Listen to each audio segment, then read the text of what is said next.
Hello, my name is Edward Kelly Jr. I'm a former evangelical Pentecostal preacher, pastor for over 30 years.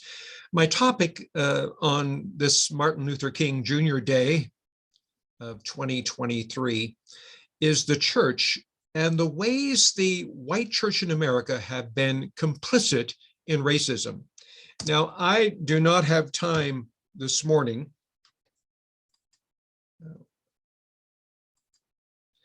to talk about 400 years of church history and racism. So I'm going to limit myself to the last 100 years.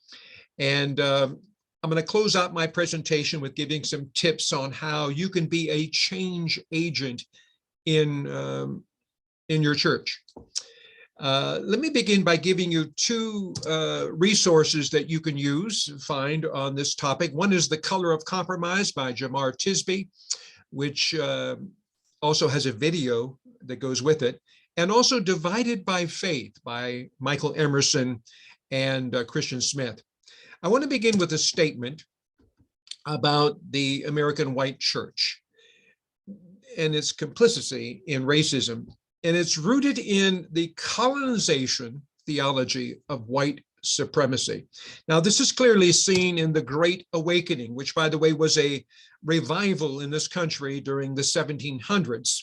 And these two prominent preachers of the time, George Whitefield, who was the father of American evangelicalism, and Jonathan Edwards. And these two preachers both owned and supported slavery in this country.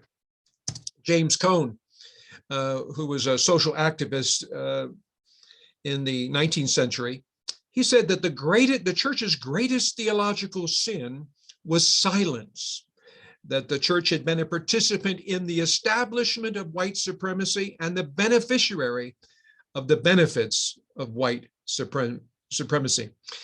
Let me talk real quickly about something else that happened between 1890 and 1940. It was called the lynching era, when white Christians lynched nearly 5,000 Black men and women in the name of God and defense of segregation, white supremacy, and the purity of the Anglo-Saxon race. These were widely held, advertised events that occurred with the widespread knowledge and explicit sanction of government officials and the tacit approval of the churches. James Cone relates how the practice was both sanctioned by white Christians and ignored by leading theologians. I would also recommend, there's a picture, matter of fact, over on the right, of Emmett Till, a 14-year-old young man who was killed in 1955, murdered by angry whites. I encourage you to read about that story. In September 1963, a bomb went off at the 16th Street Baptist Church in Birmingham, Alabama. This church had been a rallying point for civil rights activities through the spring of 1963. 4 girls were killed and 20 were injured. The day after the bombing, a young white lawyer by the name of Charles Morgan Jr. delivered a speech at Birmingham's all-white young men's business club. And he asked a simple question: who did this? Who threw the bomb? His answer was, we all did. Every last one of us is condemned for that crime and that bombing. We all did it. And he went on to explain that no matter who had physically planted the bomb, all of the city's white residents were complicit in allowing the environment of hatred and racism to persist. And he leveled his heaviest criticism on Christians. Quote, it's all the Christians and all the ministers who spoke too late in anguished cries against violence. In other words, he condemned white Christians for their silence. Martin Luther King Jr. was arrested in early 1963, and while he was in jail, he wrote a very famous letter, the letter from Birmingham jail. I encourage you to read it. Most do not realize the historical context of that letter.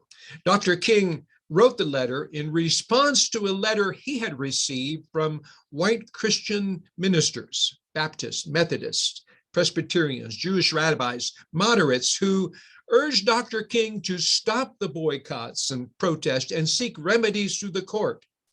Even though they recognized Dr. King promoted peaceful protest, they saw the protest as undermining democracy and increasing the likelihood of violence and bloodsheds. Their call was for law and order. The same thing we hear today in criticizing the Black Lives Matter protest. I urge you to read this letter where Dr. King criticizes the church for its lack of courage and complicity and silence. In July 1964, the United States passed the Civil Rights Act, this nation's premier civil rights legislation. The act outlawed discrimination on the basis of race, color, religion, sex, national origin. It required equal access to public places, employment, and enforced desegregation of schools and the right to vote.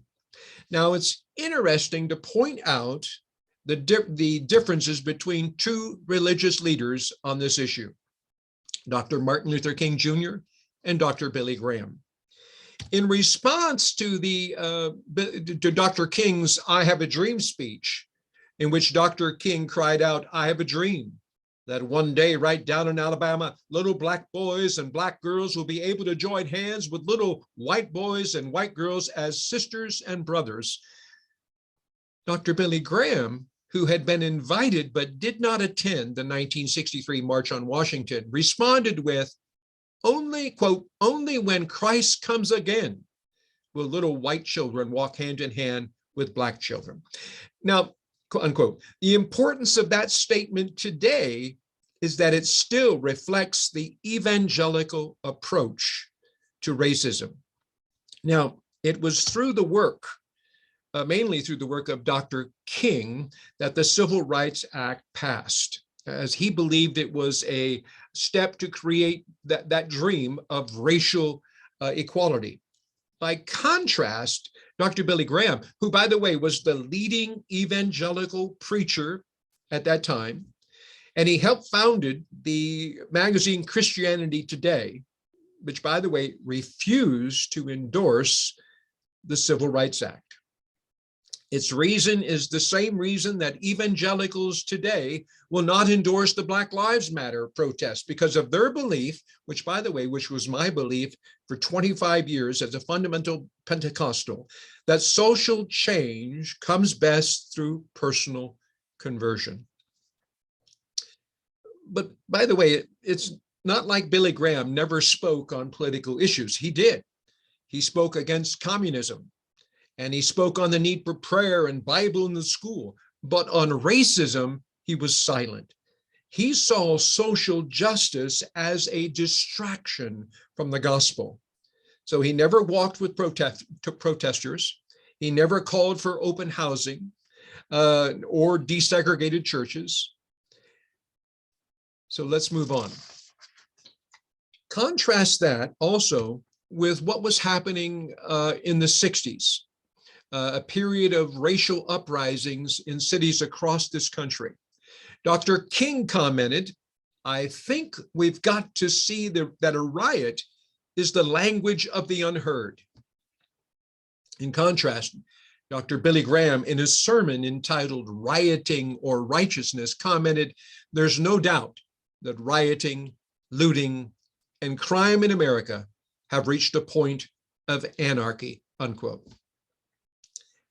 I'd like to point out that Dr. Billy Graham was not a foaming in the mouth racist, but he was a member of Dallas First Baptist Church under Pastor W.A. Criswell, who was, by the way, the president of the Southern Baptist Convention from 1968 to 1970, who preached against desegregation declaring quite frequently that, quote, desegregation is a denial of all that we believe in. Now, I mention this because the Southern Baptist Convention, which is one of the largest denominations in this country because of its influence and its history. It's over 14 million members today. And this Southern Baptist Convention was born in 1845 in a split over its support of slavery, a stance its leadership did not formally apologize for until 1995. Also, there is a controversy in the Southern Baptist Convention today regarding racism and critical race theory, and many members are leaving over this issue. Pastor Robert Jeffrey, who is now the pastor of the 14,000 member First Dallas Baptist Church, that home of Billy Graham. Pastor Jeffries exemplifies the more conservative side of the Southern Baptist Convention. He has consistently opposed critical race theory, calling it anti-Christian and racism in itself, unquote, and consistently opposed the Black Lives Matter movement and preaches that the only cure for racism is faith in Jesus.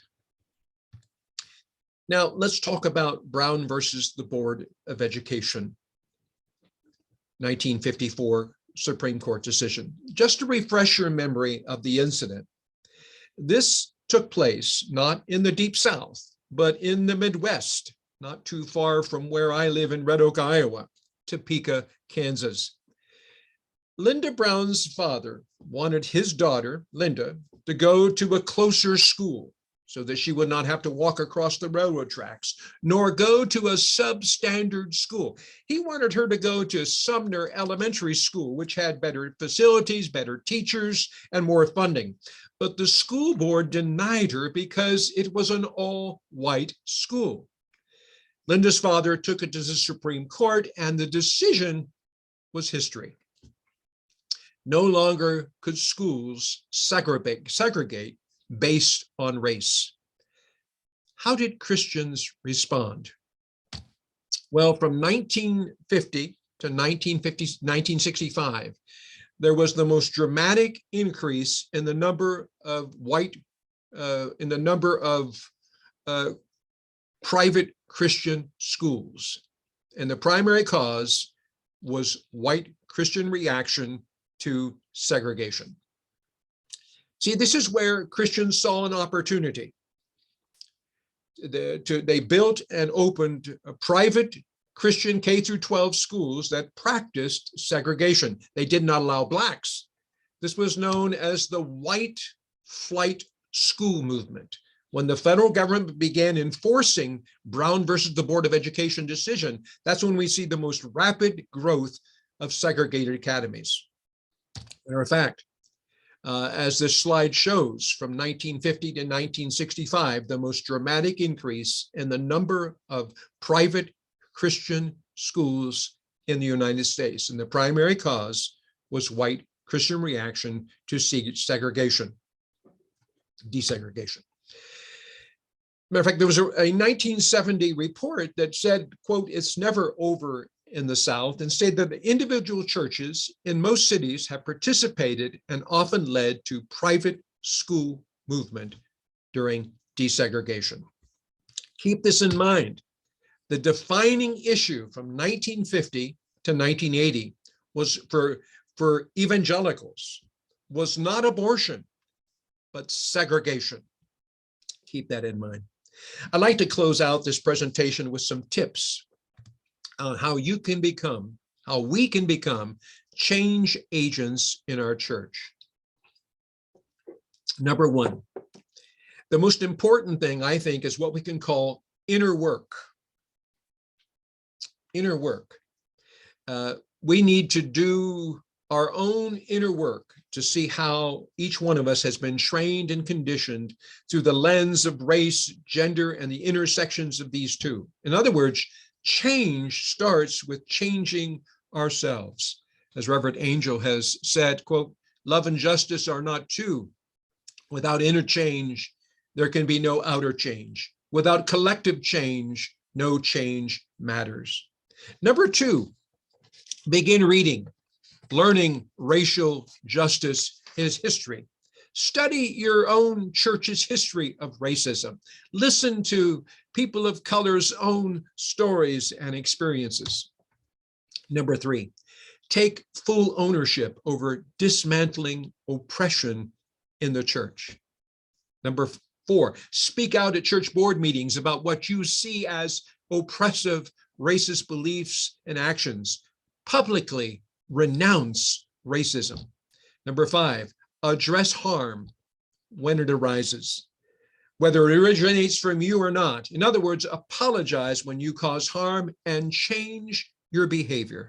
Defend people of color. Stop defending the perpetrators. Number six, divest your money and support from the church if it does not support racial justice, and give that support to Black causes. In other words, stop funding white supremacy. I'd like to close out by giving you some more resources. One, a book by Raquel Ricketts, Do Better. The Racial Healing Handbook, practical activities to help you challenge privilege and confront systemic racism and engage in collective healing. Another one, The Cross and the Lynching Tree by James Cone. And finally, White Too Long by Robert P. Jones.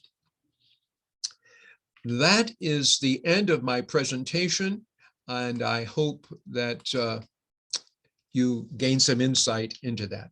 Thank you so much for listening.